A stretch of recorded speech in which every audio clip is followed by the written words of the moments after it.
ನಮಸ್ಕಾರ ಸ್ನೇಹಿತರೆ, ಪರಾಮೇಡ್ ಯೂಟ್ಯೂಬ್ ಚಾನಲ್ಗೆ ತಮಗೆಲ್ಲರಿಗೂ ಸ್ವಾಗತ. ಮೊದಲ ಬಾರಿಗೆ ನಮ್ಮ ಚಾನಲ್ಗೆ ನೀವು ಭೇಟಿ ನೀಡಿದರೆ ದಯವಿಟ್ಟು ನಮ್ಮ ಚಾನಲನ್ನು ಸಬ್ಸ್ಕ್ರೈಬ್ ಮಾಡಿಕೊಂಡು ಒಂದು ಲೈಕ್ ಮಾಡಿ, ಮುಂದಿನ ವಿಡಿಯೋಗೆ ಪ್ರೋತ್ಸಾಹ ನೀಡಿ, ನಮಗೂ ಒಂದು ಮೋಟಿವೇಶನ್ ಸಿಕ್ಕಂಗಾಗುತ್ತೆ ಅಂತ ಹೇಳ್ತಾ ಬನ್ನಿ ಇವತ್ತಿನ ಕ್ಲಾಸ್ ಸ್ಟಾರ್ಟ್ ಮಾಡೋಣ. ಇವತ್ತಿನ ವಿಡಿಯೋದಲ್ಲಿ ನಾವು ಮೊನ್ನೆ ನಡೆದ SSLC ಕನ್ನಡ ಕ್ವಶನ್ ಪೇಪರ್ನ ಅನಾಲಿಸಿಸ್ ಮಾಡೋಣ.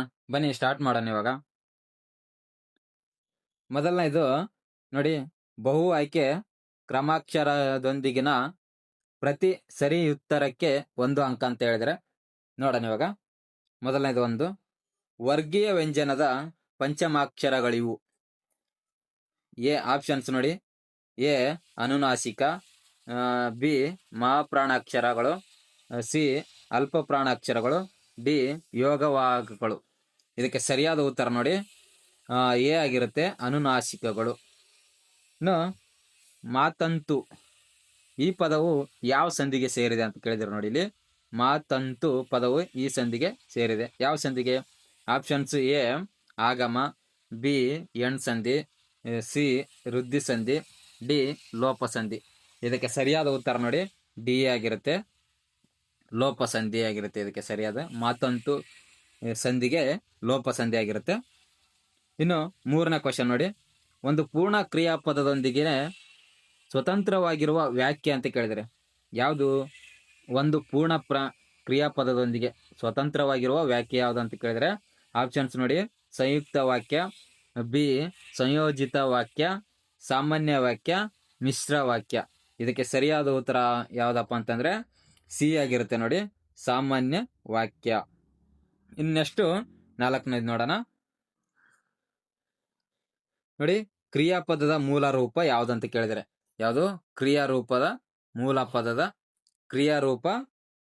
ಪದದ ಮೂಲ ರೂಪ ಎ ನೋಡಿ, ಆಪ್ಷನ್ಸು ಸರ್ವನಾಮ, ಬಿ ಧಾತು, ಸಿ ನಾಮಪದ, ಡಿ ನೋಡಿ ನಾಮ ಪ್ರಕೃತಿ. ಇದಕ್ಕೆ ಸರಿಯಾದ ಉತ್ತರ ಕ್ರಿಯಾಪದದ ಮೂಲ ರೂಪ ಧಾತು ಆಗಿರುತ್ತೆ, ಬಿ ಸರಿಯಾದ ಉತ್ತರ ಬಿ ಧಾತು ಆಗಿರುತ್ತೆ.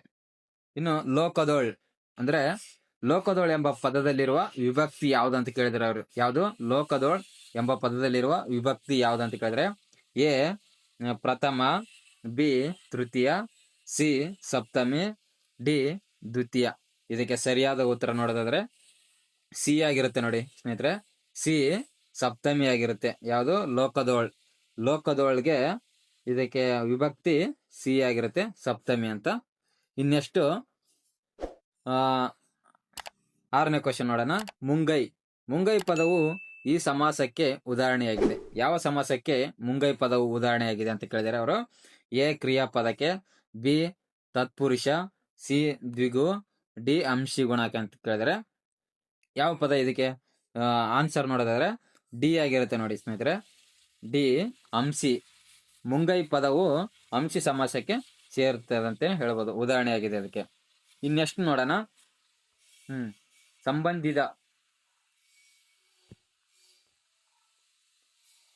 ಸಂಬಂಧಿ ಪದ ಬರೆಯುವುದು ನೋಡೋಣ ಸ್ನೇಹಿತರೆ. ಪ್ರತಿ ಸರಿ ಉತ್ತರಕ್ಕೆ 1 ಅಂಕ ಹೇಳಿದರೆ. ಇನ್ನು ವೀರ, ಬೀರ, ಕೊಡಲಿ. ಇದಕ್ಕೆ ಸರಿಯಾದ ಉತ್ತರ ಕುಟಾರ ಅಂತ ನೋಡಿ, ಯಾವುದು? ಕುಟಾರ. ಇನ್ನು ನದಿ ರೂಢನಾಮ ವಿಜ್ಞಾನಿ. ಇದಕ್ಕೆ ಸಂಬಂಧಿ ಪದ, ಇದಕ್ಕೆ ಅನ್ವರ್ಥಕ ನಾಮ ಅಂತ ನೋಡಿ ಇದಕ್ಕೆ. ಇನ್ನು 9ನೇದು ಬನ್ನಿ ದ್ವಿರುಕ್ತಿ, ಆಲೂಜೇನು. ಇದಕ್ಕೆ ಸಂಬಂಧ ಪದ ಯಾವುದು? ಜೋಡು ನುಡಿ ಆಗುತ್ತೆ. ಇನ್ನೆಷ್ಟು 10ನೇ ಕ್ವಶನ್ ನೋಡೋಣ. ನೋಟ ಕೃದಂತ ಭಾವನಾಮ ಪೆರ್ಮೆ. ಇದಕ್ಕೆ ತದ್ದಿತ ಅಂತ ಭಾವನಾಮ ಆಗುತ್ತೆ. ಇನ್ನು ಒಂದು ವಾಕ್ಯದಲ್ಲಿ ಉತ್ತರ ಬರೆಯುವುದು. ಎಷ್ಟನೇದು? ಒಂದು ವಾಕ್ಯದಲ್ಲಿ ಉತ್ತರ ಬರೆಯುವುದು ಮತ್ತು ವಾಕ್ಯ ರೂಪದಲ್ಲಿರುವ ಪ್ರತಿ ಉತ್ತರಕ್ಕೆ ಸರಿಯಾದ ಅಂಕ 1 ಅಂಕ ಅಂತ ಹೇಳಿದ್ರೆ 7 ಕ್ವಶನ್ ಇರುತ್ತೆ. ನೋಡೋಣ ನಾವು 7 ಯಾವ್ಯಾವುದು ಅಂತ ನೋಡಿ. ಭಾಷೆ ಯಾವುದಕ್ಕೆ ಸಾಧನವಾಗಿದೆ? ಭಾಷೆ ಯಾವುದಕ್ಕೆ ಸಾಧನವಾಗಿದೆ ಅಂತ ಕೇಳಿದ್ರೆ ನೋಡಿ ಉತ್ತರ ಹೇಗಿದೆ. ನಮ್ಮ ಸುತ್ತಮುತ್ತಲಿನವರೊಡನೆ ವ್ಯವಹರಿಸುವುದಕ್ಕೆ ಹಾಗೂ ವಿಚಾರ ವಿನಿಮಯ ಮಾಡುವುದಕ್ಕೆ ಭಾಷೆ ಒಂದು ಅಮೂಲ್ಯ ಸಾಧನವಾಗಿದೆ ಅಂತಾನೆ ಹೇಳ್ಬೋದು. ನೋಡಿ, ನಮ್ಮ ಸುತ್ತಮುತ್ತಲಿನವರೊಡನೆ ವ್ಯವಹರಿಸುವುದಕ್ಕೆ ಹಾಗೂ ವಿಚಾರ ವಿನಿಮಯ ಮಾಡುವುದಕ್ಕೆ ಭಾಷೆ ಒಂದು ಅಮೂಲ್ಯ ಸಾಧನವಾಗಿದೆ ಅಂತಾನೆ ಹೇಳ್ಬೋದು. ನೆಕ್ಸ್ಟ್ ಕ್ವಶನ್, ಶಾನುಭೋಗರು ಚಿಕ್ಕನಾಯಕನಹಳ್ಳಿಗೆ ಏಕೆ ಹೋಗಿದ್ದರು? ಶಾನುಭೋಗರು ಚಿಕ್ಕನಾಯಕನಹಳ್ಳಿಗೆ ಇರಸಾಲಿಗಾಗಿ ಹೋಗಿದ್ದರು. ಯಾಕೆ ಏನಕ್ಕೆ ಹೋಗಿದ್ದಾರೆ ಅಂತಂದ್ರೆ ಇರಸಾಲಿಗಾಗಿ ಹೋಗಿದ್ದಾರೆ ಅಂತಾನೆ ಹೇಳ್ಬೋದು. ಇನ್ನು 13ನೇದು, ಲೇಖಕರು ವರ್ಣಿಸಿದ ಲಂಡನ್ನಿನ ಪೇಟೆಯಲ್ಲಿರುವ ಸ್ಟೇಷನರಿ ಅಂಗಡಿಯ ಹೆಸರೇನು? ಅದು ಲೇಖಕರು ವರ್ಣಿಸಿದ ಲಂಡನ್ನಿನ ಪೇಟೆಯಲ್ಲಿರುವ ಸ್ಟೇಷನರಿ ಅಂಗಡಿಯ ಹೆಸರು ನೋಡಿ. ಇಲ್ಲಿ ಏನ್ ಹೆಸರಿದೆ ಉತ್ತರ ನೋಡೋದಾದ್ರೆ, ಲೇಖಕರು ವರ್ಣಿಸಿದ ಲಂಡನ್ ನಗರದ ಸ್ಟೇಷನರಿ ಅಂಗಡಿಯ ಹೆಸರು ಉಲವರ್ತ್ ಅಂತ ನೋಡಿ ಸ್ನೇಹಿತರೆ. ಉಲವರ್ತ್ ಸ್ಟೇಷನರಿ ಅಂಗಡಿಯ ಹೆಸರು ಉಲವರ್ತ್. ಇನ್ ನೆಕ್ಸ್ಟ್ ಕ್ವಶನ್ ನೋಡಿ 14ನೇದು, ಕ್ಯಾಶಿಪಿ ವಿದ್ಯಾಭ್ಯಾಸಕ್ಕಾಗಿ ತನ್ನ ಮಕ್ಕಳನ್ನು ಯಾರ ಬಳಿಗೆ ಕಳುಹಿಸಿದಳು? ಯಾರು? ಕ್ಯಾಶಿಪಿ ಅವರು ವಿದ್ಯಾಭ್ಯಾಸಕ್ಕಾಗಿ ತನ್ನ ಮಕ್ಕಳನ್ನು ಯಾರ ಬಳಿಗೆ ಕಳುಹಿಸಿದರು ಅಂತ ಕೇಳಿದರೆ, ಇನ್ನು ಕ್ಯಾಶಿಪಿ ವಿದ್ಯಾಭ್ಯಾಸಕ್ಕಾಗಿ ತನ್ನ ಮಕ್ಕಳನ್ನು ತನ್ನ ಸಹೋದರ ಯಾರು? ಸೂರ್ಯಮಿತ್ರನ ಬಳಿಗೆ ಕಳುಹಿಸಿದಳು. ತನ್ನ ಸಹೋದರರಾದ ಸೂರ್ಯಮಿತ್ರನ ಬಳಿಗೆ ಕಳುಹಿಸಿದಳು ಅಂತ ಹೇಳ್ತಾರೆ. ಇನ್ನು 15ನೇ ಕ್ವಶನ್, ಅಗಲಿಯ ಗುರುತು ಉಳಿಯದಂತಾದರು ಯಾವುದು? ಅಗಲಿಯ ಗುರುತು ಉಳಿಯದಂತಾದರು ಏಕೆ? ಅಗಲಿಯ ಗುರುತು ಉಳಿಯದಂತೆ ಏಕೆ ನೋಡಿ ಉತ್ತರ, ಅಗಲಿಯ ಮೇಲೆ ಬ್ರಿಟಿಷ್ ಸರ್ಕಾರದ ದಂಡು ದಾಳಿ. ಯಾವುದು? ಅಗಲಿಯ ಮೇಲೆ ಬ್ರಿಟಿಷ್ ಸರ್ಕಾರ ಏನ್ ಮಾಡಿತು? ದಂಡು ದಾಳಿ ಮಾಡಿ ಬೆಂಕಿ ಹಚ್ಚಿದ್ದರಿಂದ ಅಗಲಿಯ ಗುರುತು ಉಳಿಯದಂತಾಯಿತು ಅಂತಾನೆ ಹೇಳ್ಬೋದು. ನೆಕ್ಸ್ಟ್ ನೋಡೋಣ ನೋಡಿ ಇಲ್ಲಿ 16ನೇದು, ಕುಂಭ ಸಂಭವ ಎಂದು ಯಾರನ್ನು ಕರೆಯಲಾಗಿದೆ? ಕುಂಭ ಸಂಭವ ಎಂದು ಯಾರನ್ನು ಕರೆಯಲಾಗಿದೆ ಅಂತ ಕೇಳಿದರೆ ಸರಿಯಾದ ಉತ್ತರ ನೋಡಿ, ದ್ರೋಣಾಚಾರ್ಯರನ್ನು ಕುಂಭ ಸಂಭವ ಎಂದು ಕರೀತಾರೆ. ಇದು ನಿಮಗೆ SSLCಗೆ ಮಾತ್ರ ಅಲ್ಲ, ಮುಂದೆ ನಿಮಗೆ ಕಾಂಪಿಟೇಟಿವ್ ಎಕ್ಸಾಮ್ಗೂ ಕೂಡ ಉಪಯೋಗ ಆಗುತ್ತೆ.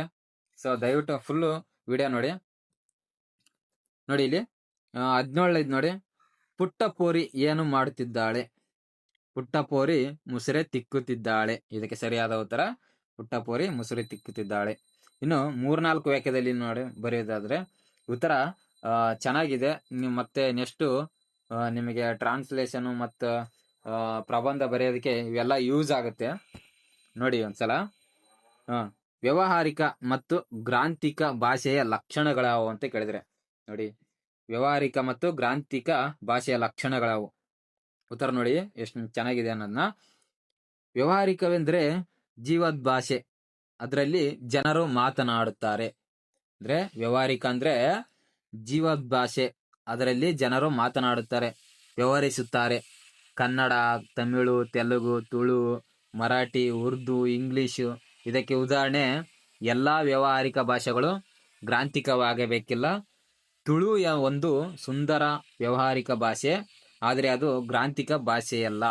ಗ್ರಾಂಥಿಕವೆಂದರೆ ಅಭಿವೃದ್ಧಿ ಹೊಂದಿದ, ಯಾವುದು ನೋಡಿ, ಗ್ರಾಂಥಿಕವೆಂದರೆ ಅಭಿವೃದ್ಧಿ ಹೊಂದಿ ಗ್ರಂಥ ರಚನೆಯಲ್ಲಿ ಉಪಯೋಗವಾದಾಗ ಭಾಷೆ.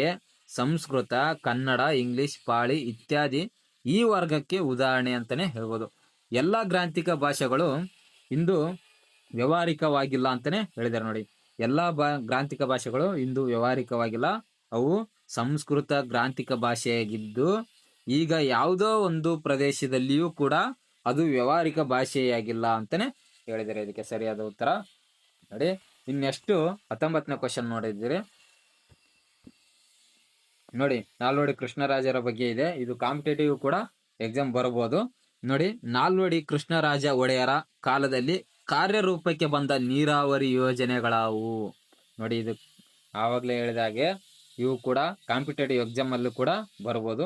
ನೀವು ಇದನ್ನ ಚೆನ್ನಾಗಿ ಓದ್ಕೊಳ್ಳಿ. ಇದನ್ನ ನಾಲ್ವಡಿ ಕೃಷ್ಣರಾಜ ಒಡೆಯರ ಕಾಲದಲ್ಲಿ ಕಾರ್ಯರೂಪಕ್ಕೆ ಬಂದ ನೀರಾವರಿ ಯೋಜನೆಗಳಾವು ಅಂತ ಕೇಳಿದ್ರೆ ನೋಡಿ ಆನ್ಸರು, ನಾಲ್ವಡಿ ಕೃಷ್ಣರಾಜ ಒಡೆಯರ ಕಾಲದಲ್ಲಿ ಅಂದ್ರೆ 1900ರಲ್ಲಿ ಶಿವನ ಸಮುದ್ರದ ಬಳಿ, ಇಲ್ಲಿ 1900 ಯಾರ ಕಾಲದಲ್ಲಿ? ನಾಲ್ವಡಿ ಕೃಷ್ಣರಾಜ ಒಡೆಯರ ಕಾಲದಲ್ಲಿ 1900ರಲ್ಲಿ ಶಿವನ ಸಮುದ್ರದ ಬಳಿ, ಎಲ್ಲಿ? ಶಿವನ ಸಮುದ್ರದ ಬಳಿಯ ಕಾವೇರಿ ನದಿಯಿಂದ, ಯಾವ ನದಿಯಿಂದ?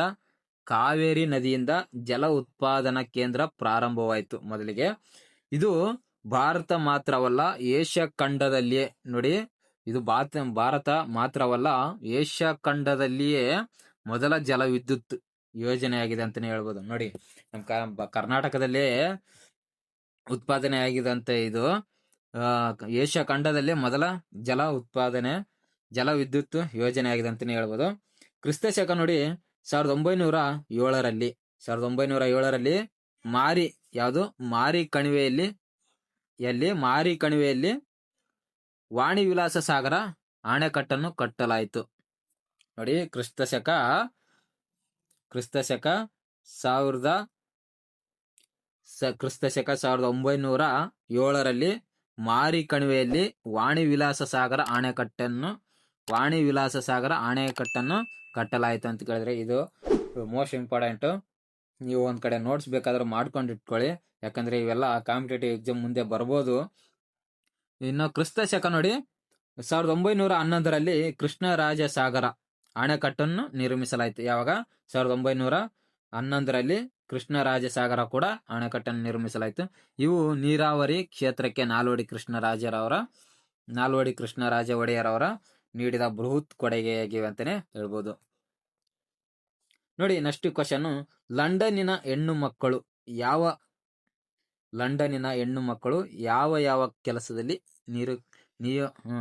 ಯಾವ ಕೆಲಸದಲ್ಲಿ ನಿಯುಕ್ತರಾಗಿರುತ್ತಾರೆ ಅಂತಾನೆ ಕೇಳಿದರೆ ಅವರು ನಿಯುಕ್ತರಾಗಿರುತ್ತಾರೆ ಅಂತ. ಇನ್ನು ಉತ್ತರ ನೋಡಿ, ಲಂಡನ್ನಿನ ಎಲ್ಲಾ ಅಂಗಡಿಗಳಲ್ಲಿ ಸಾಮಾನ್ಯವಾಗಿ ಸ್ತ್ರೀಯರೇ ಕೆಲಸ ಮಾಡ್ತಾರೆ ಅಂತ ಹೇಳಿದ್ರೆ ಇಲ್ಲಿ ನೋಡಿ, ಲಂಡನ್ನಿನ ಎಲ್ಲಾ ಅಂಗಡಿಗಳಲ್ಲಿ ಸಾಮಾನ್ಯವಾಗಿ ಸ್ತ್ರೀಯರೇ ಕೆಲಸ ಮಾಡ್ತಾರೆ. ಉಪಹಾರ ಗೃಹಗಳಲ್ಲಿ ಮತ್ತು ಯಾವುದಾದರೂ ದೊಡ್ಡ ಅಂಗಡಿಗೆ ಹೋದರೆ ಅಲ್ಲಿಯ ಟೈಪಿಸ್ಟ್ ಕಾರಕುನ ಕೂಡ ಒಬ್ಬ ಹೆಣ್ಣು ಮಗಳು. ಸಿನಿಮಾ ಗೃಹದಲ್ಲಿ ಕೂಡ ನಮ್ಮ ಜಾಗವನ್ನು ಹುಡುಕಿಕೊಡುವ ಕಾರ್ಯ ನಿರ್ವಹಿಸುವವರು ಹೆಣ್ಣು ಮಕ್ಕಳು ಅಂತ ಹೇಳಿದ್ರೆ, ಕಾಲೇಜಿನಲ್ಲಿ ಸಹ ಕೂಡ ವಿದ್ಯಾರ್ಥಿನಿಯರ ಅನುಕೂಲಕ್ಕಾಗಿ ಸಿಪಾಯಿಣಿಯರನ್ನು ಇಟ್ಟಿದ್ದಾರೆ ಅಂತಾನೆ ಹೇಳ್ಬೋದು. ನೆಕ್ಸ್ಟ್ ಕ್ವಶನ್ ನೋಡೋಣ. 21,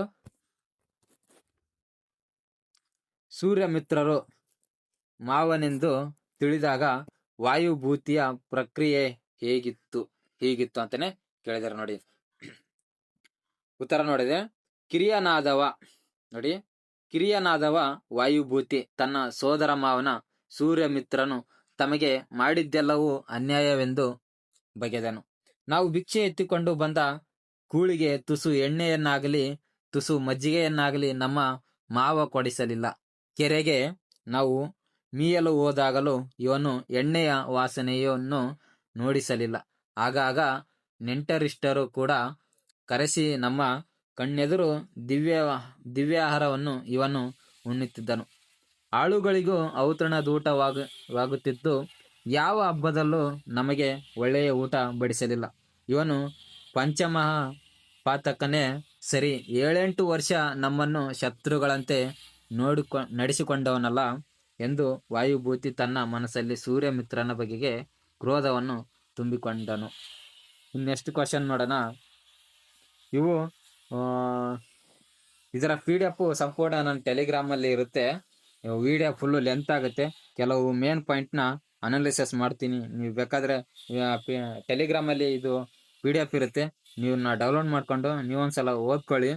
ನೋಡಿ, ಇಲ್ಲ ವಿಡಿಯೋ ತುಂಬ ಲೆಂತ್ ಆಗುತ್ತೆ, ಅದಕ್ಕೋಸ್ಕರ ನೋಡಿ. ಲಘು ಗುರುನು ಕೊಟ್ಟಿದ್ದಾರೆ ಇಲ್ಲಿ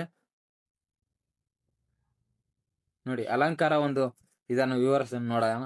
ಅಲಂಕಾರ ನೋಡೋಣ ಇಲ್ಲಿ ನೋಡಿ. ಅಲಂಕಾರ ಹೆಸರಿನ ಲಕ್ಷಣ ನೋಡಿ. ಅಲಂಕಾರವನ್ನು ಹೆಸರಿಸಿ ಅಂತ ಕೇಳಿದ್ರೆ ಮಾರಿ ಔತಣವಾಯಿತು ನಾಳಿನ ಭಾರತವು. ಇದು ಯಾವ ಅಲಂಕಾರ ಆಗುತ್ತೆ ಅಂತಂದ್ರೆ ರೂಪ ಅಲಂಕಾರ ಆಗುತ್ತೆ ನೋಡಿ. ಲಕ್ಷಣ ಅತಿ ಸಾಮ್ಯದಿಂದಾಗಿ ಉಪಮೇಯ ಉಪಮಾನಗಳಲ್ಲಿ ಅಭೇದವನ್ನು ಹೇಳಿ ವರ್ಣಿಸುವುದೇ ರೂಪ ಅಲಂಕಾರ ಅಂತ ಹೇಳಿದ್ರೆ. ಇನ್ನು ಸಮನ್ವಯ ನೋಡಿ. ಉಪಮೇಯ ನಾಳಿನ ಭಾರತ ಯುದ್ಧ, ಉಪಮಾನ ಮಾರಿಗೆ ನೀಡುವ ಔತಣ ಅಂತ. ಇಲ್ಲಿ ಉಪಮೇಯವಾದ ನಾಳಿನ ಭಾರತ ಯುದ್ಧ ಹಾಗೂ ಉಪಮಾನವಾದ ಮಾರಿಗೆ ನೀಡುವ ಔತಣ ಅಂತ ಹೇಳ್ಬೋದು. ನೋಡಿ, ಇಲ್ಲಿ ಒಂದು ಗಾದೆ ಇದೆ ನೋಡಿ, ಚೆನ್ನಾಗಿದೆ ಇದನ್ನ. ಯಾಕಂದ್ರೆ ಇವಾಗ ನೋಡಿ, ಕೈ ಕೆಸರಾದ್ರೆ ಬಾಯಿ ಮೊಸರು ಅಂತೆ, ಅಥವಾ ಮನಸ್ಸಿದ್ದರೆ ಮಾರ್ಗ. ಕೈ ಕೆಸರಾದ್ರೆ ಬಾಯಿ ಮೊಸರು. ಇದನ್ನ ಒಂದ್ಸಲ ಚೆನ್ನಾಗಿ ಓದ್ಕೊಳ್ಳಿ, ಯಾಕಂದ್ರೆ ಮುಂದೆ ಎಸ್ಸೆ ರೈಟಿಂಗ್ ಇವೆಲ್ಲ ತುಂಬ ಯೂಸ್ ಆಗುತ್ತೆ ಮುಂದೆ ಕಾಂಪಿಟೇಟಿವ್ ಎಕ್ಸಾಮ್ಗೆ. ಇದರ PDF ಸಂಪೂರ್ಣ ಟೆಲಿಗ್ರಾಮ್ ಚಾನಲಲ್ಲಿ ಇರುತ್ತೆ, ನೀವು ನೋಡ್ಕೊಳ್ಳಿ ನೋಡಿ, ಯಾಕಂದರೆ ವಿಡಿಯೋ ತುಂಬ ಲೆಂತ್ ಆಗುತ್ತೆ.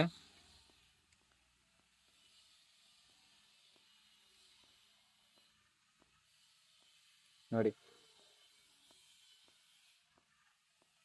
ಬೇಕಾದರೆ ಇದನ್ನು ನೆಕ್ಸ್ಟ್ ಪಾರ್ಟಲ್ಲಿ ಎಕ್ಸ್ಪ್ಲೈನ್ ಮಾಡ್ರಿ ಅಂತಂದರೆ ಕಮೆಂಟಲ್ಲಿ ಹಾಕಿ, ನಾನು ನೆಕ್ಸ್ಟ್ ವಿಡಿಯೋದಲ್ಲಿ ಇದನ್ನು ಸಂಪೂರ್ಣವಾಗಿ PDF ಎಕ್ಸ್ಪ್ಲೈನ್ ಮಾಡ್ತೀನಿ ಅಂತ ಹೇಳ್ತಾ ಈ ವಿಡಿಯೋ ಇಲ್ಲಿಗೆ ಮುಗಿಸ್ತಾ ಇದ್ದೀನಿ. ದಯವಿಟ್ಟು ಇನ್ನೂ ಯಾರು ನಮ್ಮ ಚಾನಲ್ಗೆ ಸಬ್ಸ್ಕ್ರೈಬ್ ಆಗಿಲ್ವೋ ದಯವಿಟ್ಟು ಸಬ್ಸ್ಕ್ರೈಬ್ ಆಗಿ ಮುಂದಿನ ವಿಡಿಯೋಗೆ ಪ್ರೋತ್ಸಾಹ ನೀಡಿ. ನೆಕ್ಸ್ಟ್ ವಿಡಿಯೋದಲ್ಲಿ ಸಿಗೋಣ ಅಂತ ಹೇಳ್ತಾ ಆಲ್ ದ ಬೆಸ್ಟ್ ನೆಕ್ಸ್ಟ್ ಎಕ್ಸಾಮ್ಗೆ. ಥ್ಯಾಂಕ್ ಯು ವಿಡಿಯೋ ನೋಡೋದಕ್ಕಾಗಿ, ಧನ್ಯವಾದಗಳು.